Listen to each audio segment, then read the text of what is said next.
May 4th, 1988, 15 miles outside of Henderson, the Pacific Engineering and Production Company, or PEPCON, burns out of control. My God! That's intense. I've never seen such There's an explosion over there. I hope nobody gets hurt. The product PEPCON manufactures? Ammonium perchlorate, a crucial ingredient in rocket fuel. Television engineer Dennis Todd videotapes the blaze from nearby Black Mountain. The crew and I were on the mountain doing routine maintenance on a television tower. Looking at it, the brilliance of the fire was something like I'd never seen before. Look at that flame spread, will you?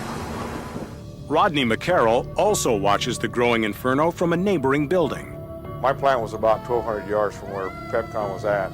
We could see people who were scrambling and fire hoses breaking out. We saw that they were trying to fight this fire. Inside the factory, PEPCON employee Roy Westerfield realizes the true magnitude of the emergency and calls 911. Fire department? Emergency. We need the fire department. All you can get here immediately. What's the problem? Oh, we got everything's on fire. Close to 1,000 rescuers respond to the call, including Larry Sullivan. I knew what was in there. I know they store a lot of fuel there. And in fact, this day, there was approximately, from what I hear, 9 million pounds of this stuff stored there in plastic drums.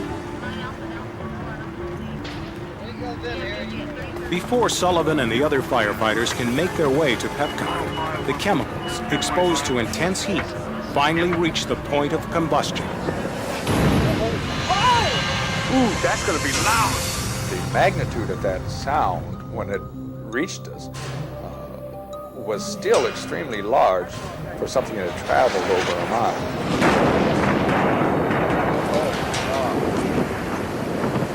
You can't tell me people got out of that. Oh no, there's got to be hundreds. Hey, you got that? But the destruction has only just begun. Minutes later, 2 smaller explosions rip through the desert. Oh, there's another one. Well, they had all that fuel stored up. And then another one. You could see people actually literally running through the desert, trying to just get away from PEPCON. 4 minutes after the initial blast, the 4th and largest explosion erupts from the factory.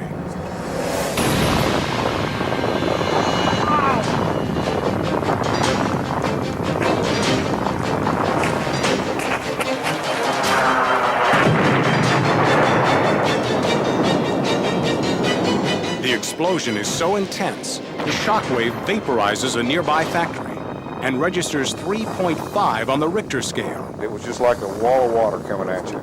And I remember it literally picking me up off my feet and never touching the ground. I mean, it literally picked me up and threw me at least 40 feet. An estimated 7,000 homes and businesses, some more than 2 miles away, suffered damage from the blast. Incredibly, despite the magnitude of the destruction, only 2 lives are lost.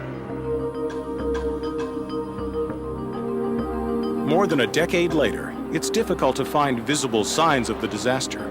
Even Pacific Engineering has relocated to a different state. But the memories run deep in Henderson, and its citizens cannot easily forget the moment that changed their lives forever. I thank God how lucky we were that day. You can't believe how lucky we were that day.